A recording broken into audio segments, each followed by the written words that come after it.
So you're not afraid to share ideas? No, I'm super afraid to share ideas. But that's, one of my ideas that I'm actively exploring, and here I am sharing it with everyone here. I feel like I can rule the world. I know I could be what I want to. I put my all in it like no days off. On the road, let's travel, never looking back. We should address the elephant in the room. Why are we on a plane? So we're just flexing on everybody now. No, this is my Ty Lopez. Hey guys, I'm just on my jet. So it's not that. Yeah. So this plane, it's a Citation CJ3 Plus, and I fly planes for fun. So it's been my passion and my hobby. I think since even elementary school, I was obsessed with airplanes, and it was always my goal to be able to afford to fly one. And then I learned, I interviewed a bunch of very wealthy people, and I said, how do you afford an airplane? Like, how successful do you have to be? And the secret was, you don't have to be that successful. You just have to have a big tax bill and good cash flow. Which takes success to get to that point, but it takes some success, less than you think. A lot less than you think, actually, because it's like a house. You could finance it, put 20% down, and then the rest is. We'll walk through that in a second. So the funny thing was, we did a normal episode where we're on Zoom, and it was great. You can go see it. It's called Jess Mah, high school dropout, blah blah. We YouTubed it to make the title good, but I don't know. 300, 400,000 people have listened to that interview across all the platforms. And I wanted to do a second one. And you were like, hey, I'm in town. If you can kind of meet me here. I was like, all right, let's go. I'll meet you there. And the second thing is, you're actually great with tax hacks. And you're better than my accountant who I pay. I pay this guy to be like, hey, come up with ideas that I can lower my tax bill legally. But how can I do it? What are the ideas? And he's idea poor. You're very idea rich. And so I thought, okay, it's kind of fitting, because one of the things we'll talk about at the end is you've talked to a lot of rich people and tried to learn what are the options, what are the possibilities as far as taxes goes. And that's, I want to learn that from you. Yeah, we'll talk about that as it relates to business ideas, but as it relates to tax ideas, it's actually a pretty similar process. I'll just talk to as many people as possible. And I think the mistake people make with taxes is they have their one tax person, and that person worked with their parents and they've been loyal. But actually, this is a very bad place to have loyalty. It's really good to talk to, right. I've talked to dozens of tax... promiscuous. You want to be very promiscuous here. I've talked to dozens of tax attorneys and tax accountants about their ideas, and I just keep track of all their ideas. And then I talk to all my friends, ask them for their tax ideas and consolidate it. That's so true. There's this weird loyalty. It's yeah, he's been doing my taxes for 4 years. It's yeah, but nothing has changed. And you want to get ideas from everybody. So let's do this plane real quick. So a plane like this, what does it cost roughly? What do you have to put down? And what is the tax savings on something? This is the mini tax lesson for this plane. Yeah, mini tax lesson. And then we go into more detail on this on the last episode I did with you guys. But this is a $12 million plus airplane. And you could put 20% down on the airplane. I got this pre-owned, so saved a few $1,000,000, and it's just good as new. So you put down roughly $2 million. Yeah, you put down about a few $1,000,000, and then you just pay monthly financing on it. But then you get to write off up to the whole thing. Last year it was 60% upfront, but now with the new administration, it looks like accelerated depreciation is back. So if you bought a $12 million airplane, financed it, you can write off the whole $12 million off your tax bill, even though you only put in $3 million. So you're going to pay the government, or you could buy an airplane. Right. So it looks either way, ridiculous. $3 million is going out of your bank account. Either way, the money's leaving your bank account. So it looks lavish, it looks ridiculous, but this is why rich people do these things. Right. And I just wanted to debunk that myth. I think a lot of people are scared to admit that. They don't want to share that because they want to flex more. They want to show off. But it's just a practical matter. Right. And you use it to literally be more efficient and go meet people where otherwise you might not have taken that day trip to go do it. You came up, you're I want to have lunch with you. And so you flew up, we had lunch, and you flew out. And I was wow.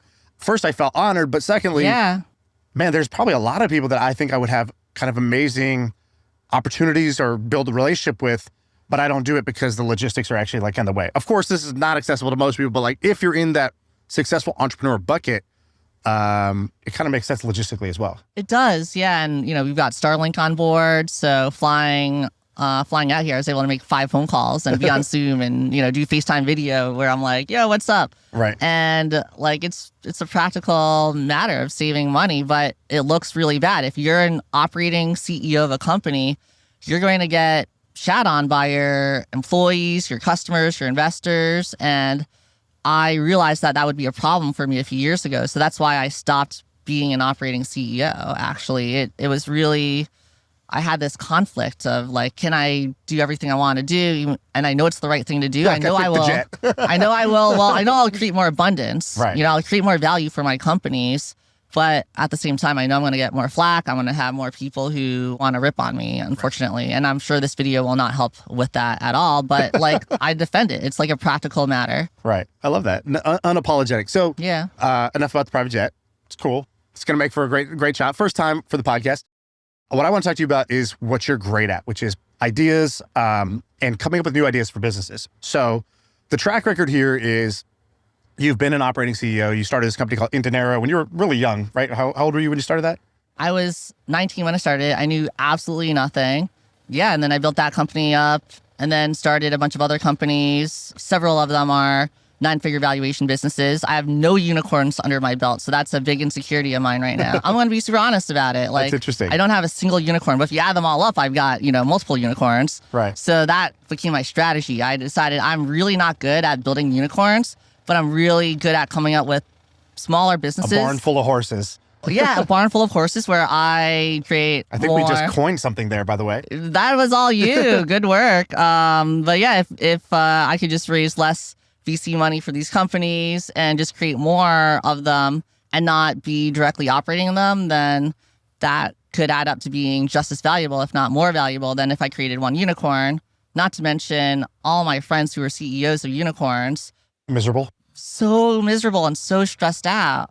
And also they don't have the ability to live an amazing lifestyle because of all the stuff we talked about. They're scared of the optics, and they own a much smaller percentage of these businesses. Like a lot of my unicorn CEO friends, they own like 5% of $1 billion company, which is a remarkable amount of money. That's a lot, but Yeah, totally. I'm in it for the lifestyle, not the... You just have to decide what you're in it for and just be honest And there's about other people that. who are in it for the impact. That's dope. Yeah. They should do that. They should save the world. I'm on the world. I'm glad that they're saving it. Yeah. I personally don't want to do that with my time. I want to indulge my curiosities, have fun conversations, and just enjoy my life with my kids. Like That's kind totally of what I reasonable. like to do. That's my gold standard. Yeah. So your story is basically 19 years old. You start Dinero, you run that company, you grow that company, and then you've like you said, you transition from starting and running companies yourself to now you have this like your own holdco where you're incubating or creating companies. And you said that in the last 4 years, you've started 4 companies, each worth over $100 million. I've co-founded companies. And when I say co-found, sometimes I didn't do a whole lot. Maybe I helped with idea. I got the early team on board. I got some early funding. And then on some of them, I'm still really active. And on some of them, I'm not active. And I'm just like a significant shareholder. Right. All right, hey, real quick, if you're liking this episode with Jess, then we got something cool for you. So when the episode ended, we asked her, we were like, hey, you were talking about how you have this playbook, this recruiting guide, you have this like content guide, you have these things. Would you mind sharing one of those with us? And she actually just sent us like all of them. So she wanted the listeners to be able to have them for free. So they're in the show notes below. It's her talent playbook. It's her recruiting guide. I think it's an operations guide for how she runs her companies. These are straight from her. They're available in the show notes below. Check them out. I mean, somebody's giving you free gold. All you got to do is take out your hands and just accept the gold. All right, back to this episode.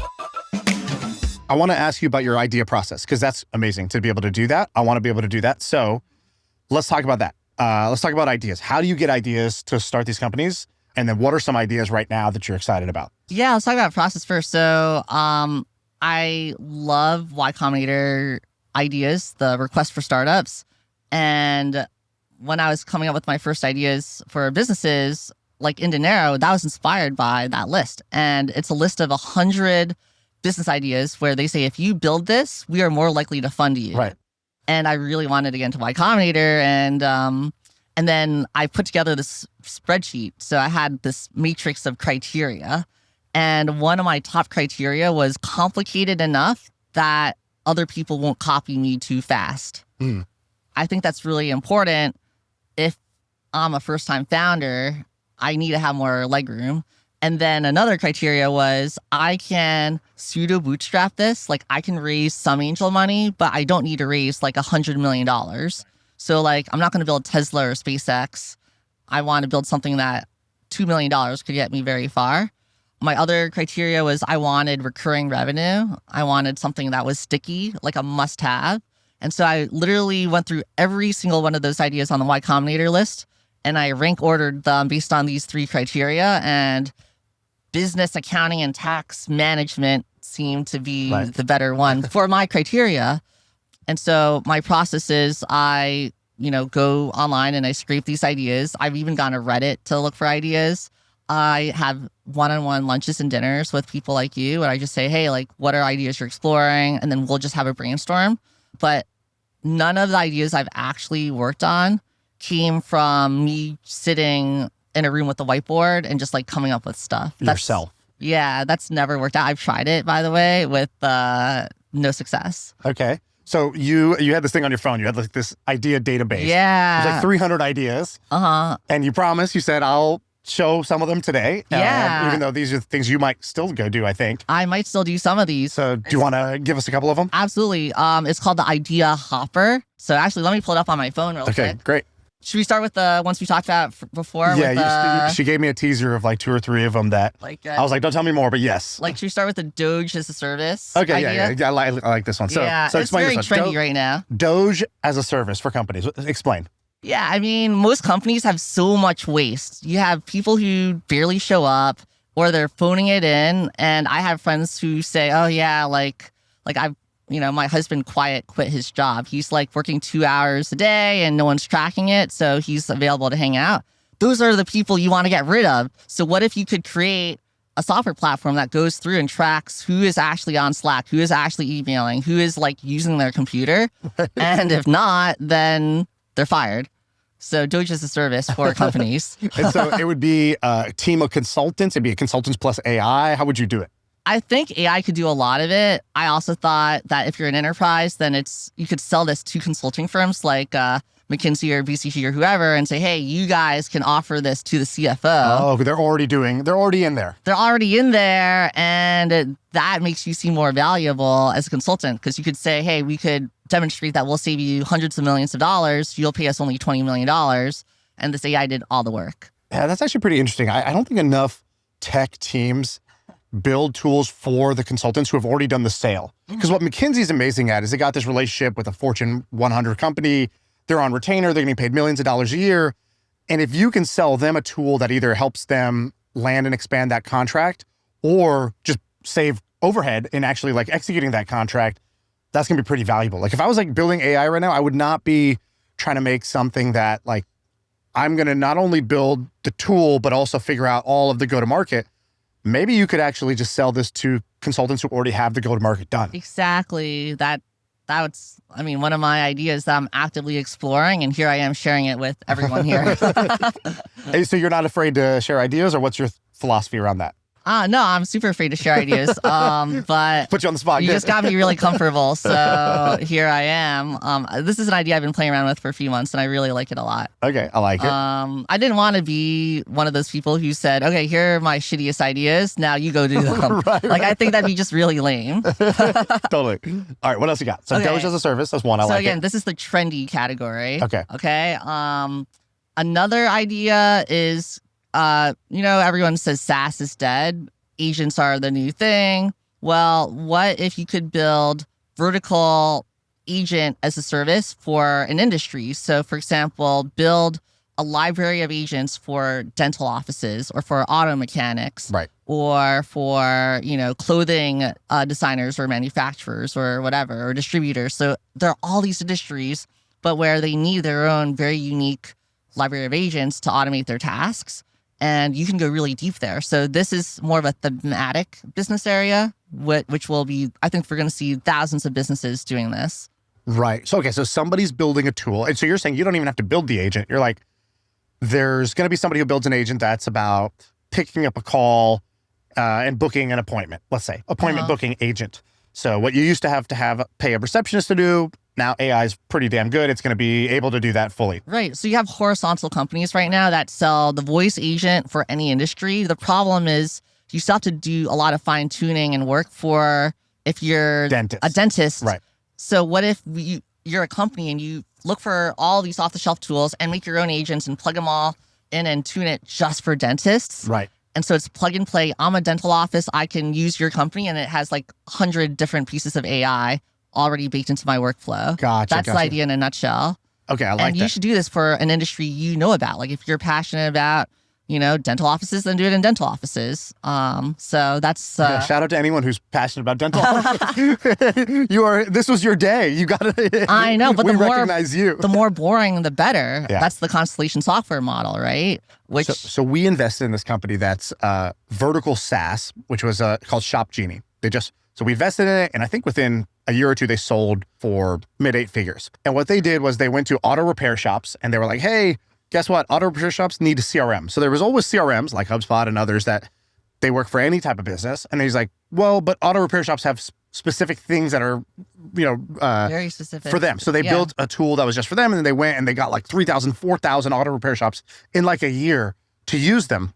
And by the way, I was very sexy business. Yeah, I was like, dude, how did you get so many shops to use you? And he's like, there's this guy who's like the auto repair influencer. He's like the Kardashian of auto repair shops, and he vouched for us.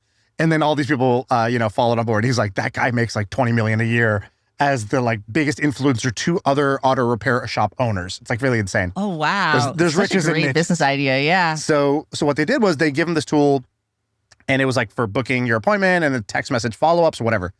And what you're saying is like, and vertical SaaS has been a thing. Constellation Software did it. What you're saying is instead of vertical SaaS, it's going to be like vertical ass. Agents as a service. Vertical ass. I love it. All right. But seriously, and then the more like random, the better. Like if you could apply this to like, marine shipping or to like resource mining, then Constellation will be acquiring and rolling up these vertical ass companies in the next few years. Like that's the future. What was the marine shipping cargo ship idea you were telling me about? Yeah, that was another idea I had on my idea hopper. The idea was, in a nutshell, could we, it was coding for these cargo ships. Coding like the paint coating. But to make it more efficient so that these ships could go even a few knots faster. And that saves you a ton of money on fuel. And then you don't need to like take these ships out of the water as often to recoat them. So this could be like millions, if not tens of millions of dollars over a decade for your entire fleet of cargo ships. Totally random idea. I got this from having dinner with someone who was playing around with this idea or looking at funding something like this like many years ago, and the other person just didn't have the money to proceed with it. Right. And so I learned about that just from having dinner with someone. Yeah, that's crazy. And so let's say you have an idea like that.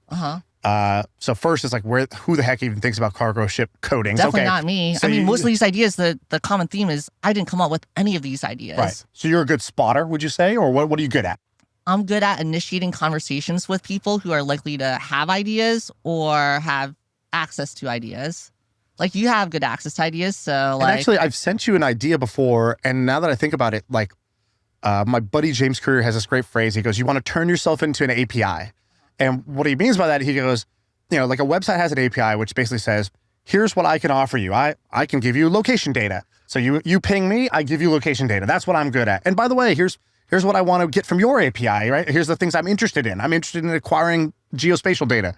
So you kind of have made your API like, hey, I'm always interested in hearing interesting, kind of weird, off the beaten path ideas. So when I hear one, I think, oh, Jess would like this. Yeah. Right? So you've put yourself in my mind and associated yourself with, she likes to hear weird, cool, off the beaten path, ideas that she's good at making them happen. Exactly. And then in return, you're like, what are you good at? It's like, what do you offer as your API? It's like, I have a business and I'm trying to recruit a CEO. And I know you've done that a bunch of times. Yeah. I'm like, oh, if I go to Jess, she's going to, reduce my error rate and make me go faster at this because she's really going to be helpful in doing that. Or if I have a new idea, she's really good at fleshing it out over a lunch, like riffing on it and then being like super motivated to be like, all right, what are we going to do to make this happen? Like, let's push the ball forward.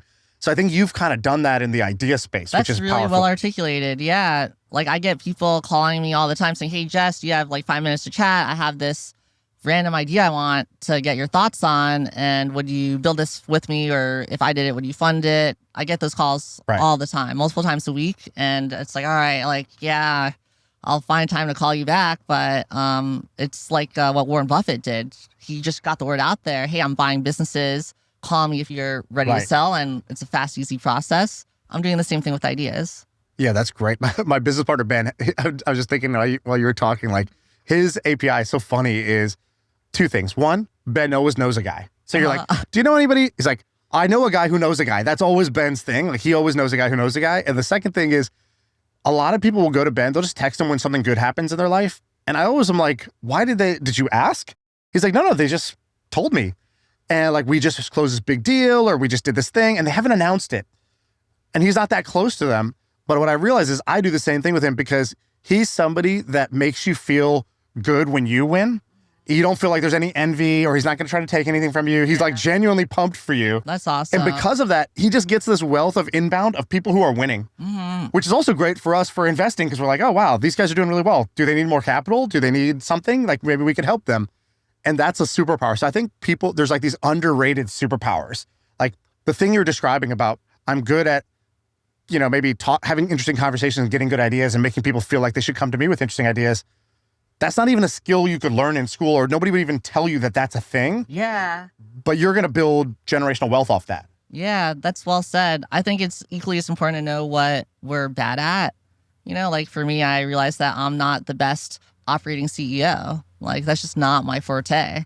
And after I realized that and came to peace with that, then I was able to say, okay, well, I'm going to come up with ideas and recruit great teams and then empower them. And that's what I'm going to figure out how to do Arie on and be great at. Exactly. So let's do more. I want more ideas. Yeah, okay. So you got me going. I have this other idea. The code name is Holy Health. And I came up with this idea because I heard of another business that was minting like tens of millions of dollars in EBITDA within 36 months. And all they did was help one niche of like medical provider get access to insurance. And then I did some research. I plugged this into GPT and I realized there's so many of these other types of people like chiropractors or physical therapists where they can get insurance reimbursement, but they're so small, they don't have the scale to negotiate with an insurance company on getting reimbursed. So they just charge all cash. Technically they could. But is it that they don't have the time or the skill or like you need to band them together? Both. Okay. So if you band them together, then they can get some reimbursement and then you could create, agents as a service to support them, to create more lock-in, and then you could help them with their customer acquisition. So it's got to be the full stack. And this other company did that for one of these different verticals. And I heard about that through a friend who heard about the company. And I'm like, oh man, that's a great idea. Could I do something adjacent to that? That's not copying them, but similar in some ways. A similar blueprint, but in a different space that needs it. Exactly. So you would go, what would you do for that? So you would, let's just walk through this. So I want to hear, so you have that idea. I heard about this. Starts with a clue. I got a clue because I was having lunch with a friend and he's like, these guys are making like 30 million in EBITDA. I'm like, all right, cool. And what question are you asking that friend? Because we were just talking before and I was like, how the hell do you get these? I go, what is your info diet that you are getting these ideas that I don't get to hear about? You're doing something different. You're not just consuming the same stuff I am because you're getting different ideas. So can we talk about that real quick, the info diet? Yeah, I mean, none of these come from reading a blog post or watching a podcast. All these are from in-person conversations. I think a lot of people are lazy. They just want to come up with stuff by staring at their computer. Nothing good comes out of doing that. If I'm being candid, you have to get out of the building.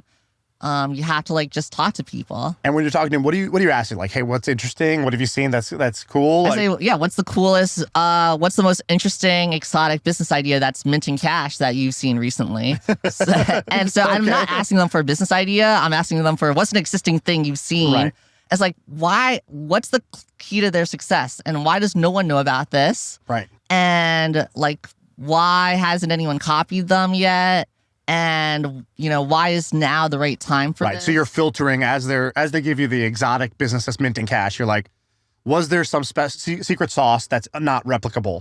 Maybe they're super influential in a community. Okay, that would take forever to build. Could this be done in another space? Does this take $100 million of venture capital? Or how much do they start? And then they're like, oh yeah, these guys just bootstrapped it. Right. I'm like, oh my God, so now my mouth is really watering. Right. I'm like, okay, and what are the other risks here? Like, can AI just replace this in 36 months? That's the new risk factor in my criteria that y'all have to ask now. So you get the clue. You get the clue from the conversation. Mm-hmm. Conversation, key question. Yeah. And then you get the clue. then you run it through your filter mentally, just there. Let's say now you're excited about the idea because you're like, holy health. And you give it a code name. Everything has to have a code name. Why is that? It makes it real? It makes it feel more psychologically real and like, okay, then I have something to remind me of the rest of the substance of the idea. Cool. And so I'll just like throw the idea into ChatGPT. Before you even tell your coworkers, you're like, I think with AI first. Yeah, exactly. I tell everyone, before you tell me anything, think with AI as well. Yeah. And so everyone does that. And I say, give me like 20 ideas of potential names for this idea. And then I just pick one. And this is the code name. And then we put it in the idea hopper. And then. Did you see the CEO of Microsoft went on a podcast? I think Dwarkesh's podcast recently. And he had this great line. He goes, my new workflow is think with AI and then work with my coworkers. Yeah. So he goes, I think people are thinking about like AI is going to replace your coworkers, your employees, AI is going to do a task. He's like, but right now the best use case is me thinking and sparring with AI to get clarity. And then I go work with my coworkers after that. Sounds like you're kind of doing a similar thing. Yeah, we definitely do that. And what we're trying to do is have all of our meetings be recorded. So even if it's in person, we're just like turning on granola and I have a big one of those conference speakerphone things, and it's just recording everything. And we're going to feed it in to create digital twins of all of us, then have like basically thousands of versions of ourselves just brainstorming and sparring with each other to refine the ideas even further. It's like those little like chess arenas or whatever where they train the AIs to just compete with each other until like until there's like a winning strategy. Yeah, and actually, how are you gonna do the digital twin thing? We're actually training one based off of you as well. So we're gonna have it just watch every single video you've been part of, so it knows how to think like you. Be like, hey, bring Shaan into these conversations, bring Satya, bring Suk, bring Elon, bring like whoever, and I want all of them to like help battle test this conversation. That's amazing. And so that way I don't need to pay for you. You know that's useful if you just ask a question like, oh, what would Elon do in this situation? Or take your most high agency badass friend who's not afraid and seems to have like clarity in the moment of a fog of war. If you just have that friend and you've hung out with them enough and you literally just ask the question, it's like they're in the room. And I know if that works, then an AI that's actually trained on them is going to be insane. Do you know how you'll do that? How will you create, like, what are you going to use to make me for you, there's so much public content for my team members. That's why I'm making sure that they record every single interaction in the company with each other. And like, is there a tool to do that, or are you going to make your own tool? It's just granola to get the transcripts. Because once you have the transcripts, then you can just feed that into any of these. So any LLM will be able to like. It's going to do a pretty good job. Yeah, we should go into more advanced conversation on this, but that's interesting. Yeah, because like people will. Dude, it's so annoying. People are using my voice in ads all the time now, and I'm like, this is wild. I'm like, how do I sue you? I don't even know who you are. Right. Second thing is that, but I'm going to. Anybody who's doing it, I'm suing you. I'm actively working on that. I'm telling AI to figure out how to find AI you to sue you. Yeah. But then also, working on that. Also, what was the other one? Writing style. So people will just put in ChatGPT, be like, write this in the style of whatever, because I've written a lot of content publicly, and it's not me, but it's like, it's definitely kind of close to me. It's like, oh, that's 18 months away from being better than me. So that's definitely happening. You might as well embrace it. We're almost going to need like a safe word that's like, is it human Shaan that I'm talking to, or is this AI Shaan that I'm talking to? Like, we need a code word. I know, but it's like really exciting. And so, yeah, Satya is... He's on point. He's on point here. So where was I? So you were telling me about, okay, so we're going through your process. So you get excited about the idea. Yeah. You have the clue. You have the code name. And you then have a meeting with your team. What are you doing in that meeting? What are you trying to do to advance that idea forward? Yeah, every week we have a R&D team meeting is what we just call it. And we talk about the ideas that we're playing with. And the problem here with Holy Health, because this was a live idea and it still is a live idea. Everything I've shared today is still live, by the way. And the problem is we just had too many of these ideas. I mean, we have hundreds of these ideas and we try to work on too many at the same time. And the problem is then you don't really advance any idea forward enough between each week meeting, and then we lose excitement. Right. So now the new rule is we're only going to have two, and we're going to take them all the way until they're busted before you replace and bring in another one. And so, like, what do you do? So you have the meeting, you pitch the idea. Do you have a way of kind of pitching it to your team, or how do you? What's happening in that meeting? In that meeting, anyone can pitch, so it's not just me. Everyone usually has different ideas. And so, yeah, it's like, hey, here's a AI defensible idea, XYZ. Here's why it's a Maui idea. So we kind of have a common understanding on what a Maui idea is. Which is roughly what? It's roughly an idea that can cash flow, that doesn't require a lot of outside funding. We could fund it ourselves.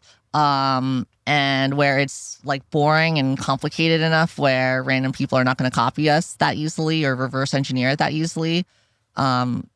Those are Maui ideas, and that's what I encourage anyone else to do as well. Okay. So like if you're an auto mechanic expert, then that might be your theme of idea. And we have that for like financial services in particular. Right.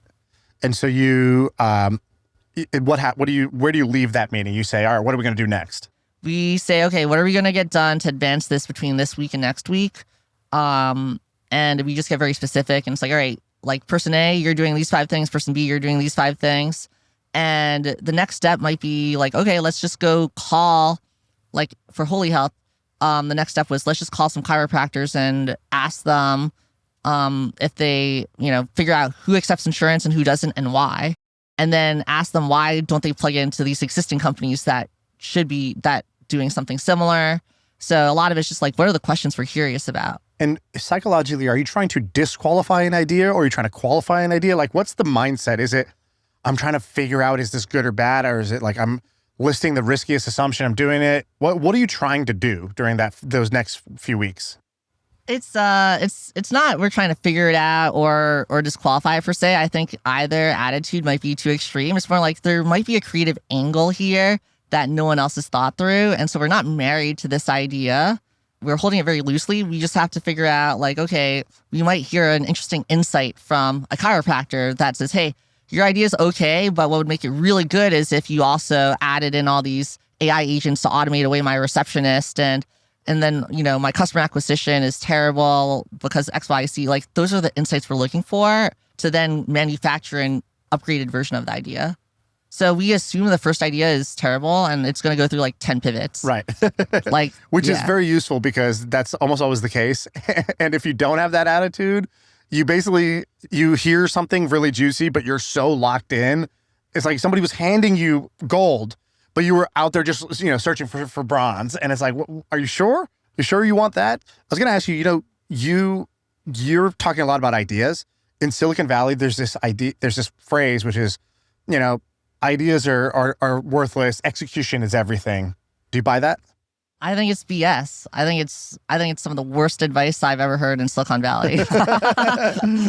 So what's your take? My take is that ideas are really freaking important. And if you have the wrong idea, you could be a great team and you're screwed. And actually, I modified my thinking on this because I was a scout for Sequoia Capital for many years. And they would show us a bunch of these like great ideas with amazing traction, especially in consumer internet. And then they would ask us, would you invest on this memo, yes or no? And so we would vote. And then they'd say, well, here's what happened to that company. It ended up being, a 0. Even though it had the best team, the idea was still garbage. So it ended up being a 0. And that was like a common theme I noticed. So they would almost train you on historical memos, basically? Yeah. Oh, wow. That's incredible. But if the traction was great, is it usually the traction great or just the team and the thesis was great? I mean, the early traction might have been good and the team looks good. But then if you really think through the long term, like, is this idea sticky after a year or two? Will there be copycats? Like, is there anything that really holds the consumer in? That's where these ideas would then lose steam and die. And so that kind of helped me think about this a bit differently. And so you're saying ideas are super important. Ideas are really important. And the team is really important. They're both really important. But to say, oh, yeah, like ideas are a dime a dozen, like really, it's not just the idea. It's like the whole thinking of the business, like doing the calls to like understand or meeting with the chiropractors in person or the auto mechanic and really figuring out these juicy tidbits that you're not going to find out by sending out a stupid survey or by using ChatGPT to tell me, hey, what are the problems that chiropractors have? Like that helps you build an interview script for what you're going to then talk to them about. But then, you have to show up. So like when I was building in Anero, I would go to Yelp and I would call these CPAs and I would say, hey, I'm like a 19-year-old college kid. I know nothing about business. I want to do something to help accountants. Could I come to you, buy you lunch, and just like ask you some questions just for 15 minutes? And then you show up. They're not going to kick you out after 15 minutes. 15 minutes is going to turn into 2 hours. Right. And you have your notepad, you're scribbling. Like, they love that. They want to be helpful. Right. And I did a lot of that personally. Like, I just showed up and asked them my questions and then got all these insights. And we still do that. I'm still on these calls. Okay. Like, even if it's not in person, if you could at least do like hour-long plus, expert calls. Like, we use GLG for this. There's also like alpha sites, and they charge you a lot. You might be paying $800 or $1,000 to talk to an expert in a very difficult to find area versus like accountants and chiropractors. Like, you could just call someone on the internet, but if you want to find like an expert in titanium mining, how are you going to find that person? You go to GLG and you pay them $1,000, they'll find the person for you, set up the phone call for you. Right. And we do that all the time. The way you're talking about ideas and markets, it reminds me of, there's a story of this marketer, and the marketer goes to, I think, a seminar or something like that. There's other marketers there, and he goes, okay, let's pretend we're opening up a hot dog stand. And he's like, he's like, I'm a genie. I will give you anything you want to make your hot dog stand the most successful you can make it. So he goes, what do you want? And so first person, what do you want? The guy's like, I want the best ingredients, best buns. He's like, got it, best buns. What do you want? He's like, no, buns, that's foolish. In the food business, location is everything. So location, you go, all right, I got you this corner spot in a high traffic area. Cool. Location, you got it. What do you want? And each person had like best branding, best whatever.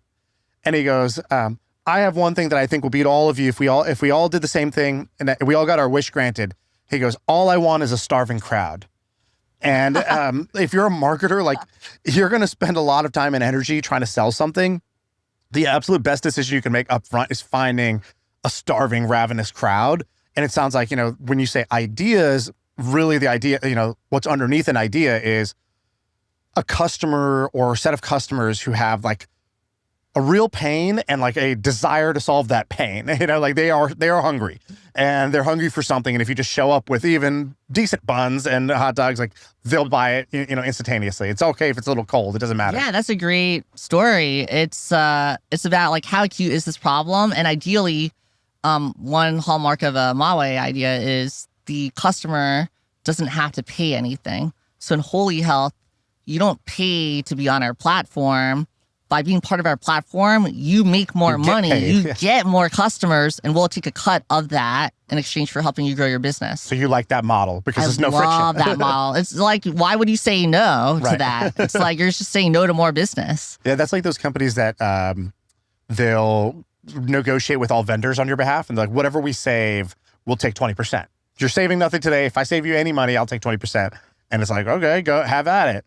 You were talking about, you had a couple other ideas. You had like a divorce one. What was that one? Yeah, that was like, I had so many friends getting divorced and still do. And people say they need an advance on their alimony, or like there's going to be, or their money gets tied up and locked up because they're in divorce proceedings and they're really rich, they're really successful, but they can't tap any of their own capital while it's all tied up. So what if we could just give them some of their money back? And so that was just like a funny, so like random, a creative financing around either the window of a divorce or the alimony. We called it Divorce.fund.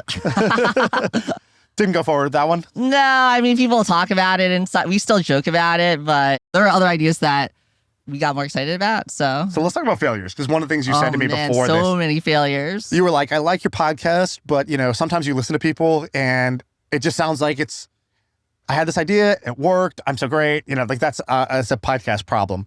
And you were like, I want to be super honest about things we were trying that are not working or failures that I've had.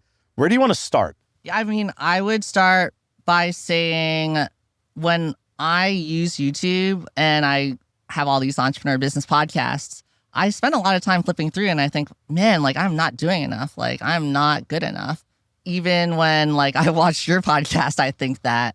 And I think that a lot of people, probably share that view. And the people you interview, I know a lot of these people. These are my friends. I know what they're secretly struggling with. Yeah. And they're not necessarily sharing all of that. And I think that's just important to know. So in my case, looks like I am good at coming up with these things and having success, but most of the time, they're total duds. And one example is we had this idea, we called it Credboost. terrible idea in hindsight. I'm so embarrassed to share this, but I'm going to share it anyway. And the idea was, we're going to help you like improve your credit and repair it. And, we had the customer acquisition funnel going, and it was high churn, low price point, very high regulation by the FTC. It got compared to credit repair businesses too much. And, my idea was we're going to boost your credit, not repair your credit. And it could have made some money, but we just got bored with that. And so I burned a few $100,000 experimenting with that. And then I put in the wrong team. So I made so many mistakes on that. That was an early incubation that went nowhere. And this other idea was we're going to help veterans of the U.S. military find new jobs. And we're going to get paid by Vet Tech and the GI Bill to do that. And we could do this all online. So it's virtual, it's scalable, and we're helping veterans. So it felt like Sounds a really good idea. Yeah. And the veteran, all they have to do is say yes. So we launched all these ads. All these veterans signed up. They're like, hell yeah, I could double my salary, make more money, and do this all online from the comfort of my home. And our payment mechanism was this thing called Vet Tech, VETTEC. And it had bipartisan, acceptance. Everyone loved it. But it got stuck. It got approved by the House and never went up to the Senate. And the money dried up. And we were like, all right, well, it'll get renewed imminently. And 18 months after that, still not renewed today, still not renewed. And we're like, okay, well, that business died just because of that. And then I tried to pivot it. I'm like, oh, can I get the GI Bill to pay for it? But then the GI Bill requires in person. And then after that, we lost interest. Like, I was the only one excited about this still. I'm like, guys, we got to help the veterans. Right. My team's like, we have other ideas that will make more money, Jess, and we want to make money. Yeah. Like, all right, I'll come back to this when the time's right. So swings and misses for sure. I want to show you this. I want you to read this. This is from a talk you gave. Oh, so this man. is not just 2011. This is when it hurts, but not just because an idea is wrong. Sometimes it's even when the idea is right. Yeah. And you're running a company. Can you read this? I want you to read that. I wrote this to my mom and my dad on Saturday, June 4th, 2011 at 5:56 a.m. So I was up all night. I couldn't go to sleep. I was so upset. Subject line. Kind of sad. I feel like I'm Bernie Madoff, rich on the outside, but completely broken on the inside. There's just a lot of pressure right now because the company is running dry on money in the next 9 or so months. And we really need to produce this summer or else we're royally screwed. This was about a year after Y Combinator for me. Anyway, I'm going to start seeing a therapist or something because this is just no way to live. I have no idea how you handle this entrepreneur job, Jess. Wow. And my mom, she's an entrepreneur. She came here. Do you remember sending that? I do. I absolutely remember that. I remember the night. I remember how I was just like very upset because I had all these hopes and expectations on myself. And, Paul Graham, even, he was my mentor. And he's like, you're going to be one of the greatest entrepreneurs of all time. You, Patrick Collison, and Sam Altman. And I'm still the least successful today. And I still think about that often. And so that weight was on your shoulders. That weight was fully on my shoulders. It still is on my shoulders. And my mom called me and she said, hey, like, I love you no matter what. Even if you're a total business failure, I'll still love you. And then I just cut all my expenses, cut my burn, moved into a tiny apartment with my business partner, and then just slowly crawled out of the hole.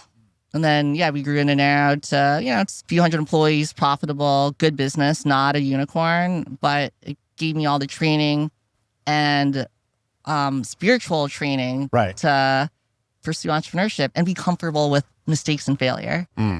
Were you, at that time, I guess, like, what was the conversation with yourself to like, because you're like, I did these things. I lowered my burn. I did this. I did this. So those are the actions. But before the action comes there's some inner monologue. There's some conversation you got to have with yourself. And I love the inner monologue because your whole life gets dictated by this tiny little voice in your head that nobody hears. It's the one telling you how to feel, what to do, where to stand, what to say. And I think training that and learning how to like kind of improve that inner monologue is so important. And it gets better in moments like this, right? That's when that's the muscle building for that inner monologue. Do you remember kind of what you were telling yourself at that phase? You wrote this, your mom tells you something. What'd you tell yourself? I distinctly remember what the monologue was that whole evening, which is I am destined for greatness and I am not producing my best work right now. I am not showing up at my best. I'm not playing to win, and I'm falling behind, and I need to diagnose what went wrong, and I need to keep on trying, and I will not accept or tolerate failure. That was what was going through my head. Were you listening to a song at that time? Where did that come from? That was fire. No, it was How'd you get yourself into that state from kind of sad to like kind of kick ass? No, that was sad though. That was not. It was not an empowered attitude. I was thinking that, but because I knew that was my situation, then it went from like, all right, like I need to do all this or I'm screwed, and then like, all right, I'm really sad and I got to process my emotions. Right. Just get it out of me and, be honest with myself that I'm struggling. I need to ask for help. And I didn't have a great community because back at that time, as an entrepreneur, you want to show off, you want to posture, you want to seem like you're better than everyone else. And then after that, I realized I could just be honest and I'll still have friends. And I told all my girlfriends, and ends up more people were struggling than I realized. More of my Y Combinator batchmates were also running out of money. And if we look back today, most of the companies from that batch did not make it. Most of them went BK, and then people took normal jobs or started new companies and then eventually found success. And so, yeah, I still think about that. I still have thoughts like that today. It's a work in progress. Right.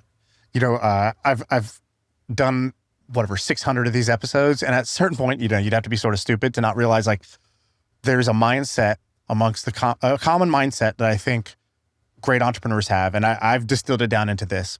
I think a great entrepreneur's mindset is they're ignorant of the past because it's already done. If they live there, they'll die there. If you just stay stuck on, I've been failing for 5 years, then you will feel like a failure and you won't be able to win. So you're ignorant of the past, realistic about the present, which is kind of what you said. Like, I'm not showing up at my best. I'm not putting in all the effort. I'm not doing the obvious things that I should be doing right now. But I'm also not, it's not over. And so they don't make it worse than it is. They don't make it better than it is. They see it as it actually is. So ignorant of the past, realistic about the present, and delusional about the future. And you have to have that delusion, because if you're just realistic and practical about the future, you don't do anything great. Yeah, that's really well articulated. I think also going through moments like that, I remember then talking to my business partner, and we did a full postmortem.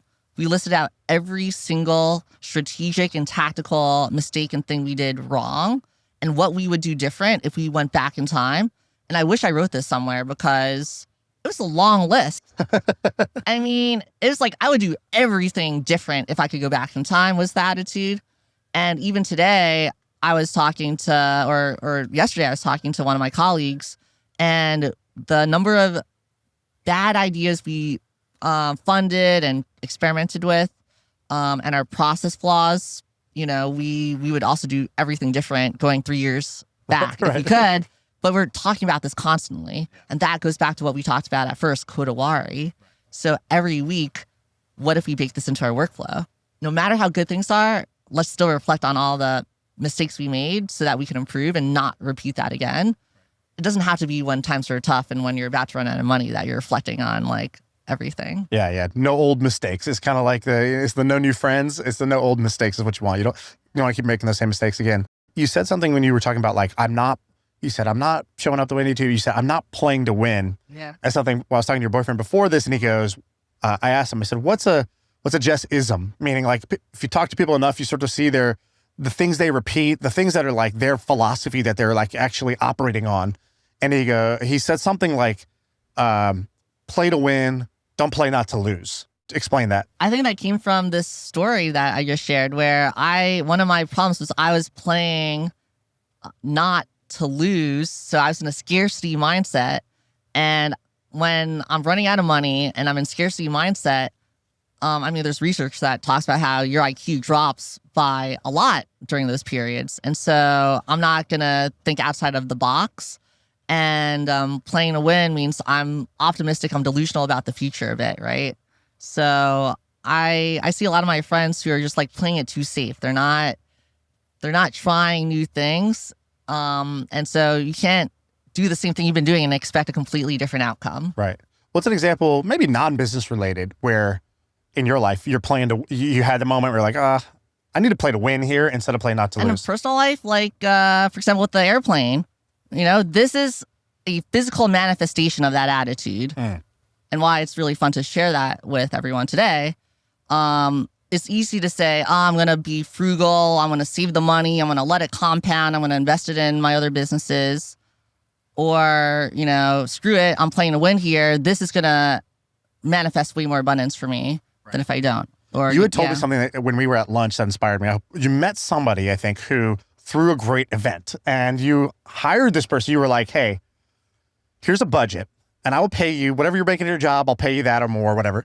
You're like, I want to have 4 events a year in these 4 cities with the most like inspiring, fun people in my that I want to create. I want to engineer some serendipity, some luck, some fun, some cross-pollination of people and ideas 4 times a year in these places. And I remember I've told probably 5 people this because you need some resources to do it. Yes, of course. Like, if you're in the YouTube comments, don't be that guy who's like, oh, it must be nice to have money. Great.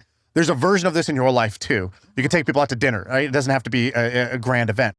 But I was like, that is an investment that I don't even have a line item for. Yeah. Right? I kind of know if I did it, probably really good. I would A, have a lot of fun, and B, like, yeah, I do think good things would happen. But you took an almost like intentional business capital allocation approach to the like luck and fun part of your life, which I think most people leave untouched. Luck and fun is just something that either happens or doesn't happen. It's not, I don't use my business brain for that. I use this other part of my brain. It seemed like you almost used that same brain for both. Yeah, because I wanted to kill 2 birds with 1 stone, or 3 birds with 1 stone, because I want to have fun. I want to do more business, meet cool people. But I also had this friend who hated her private equity job and really wanted an excuse to leave.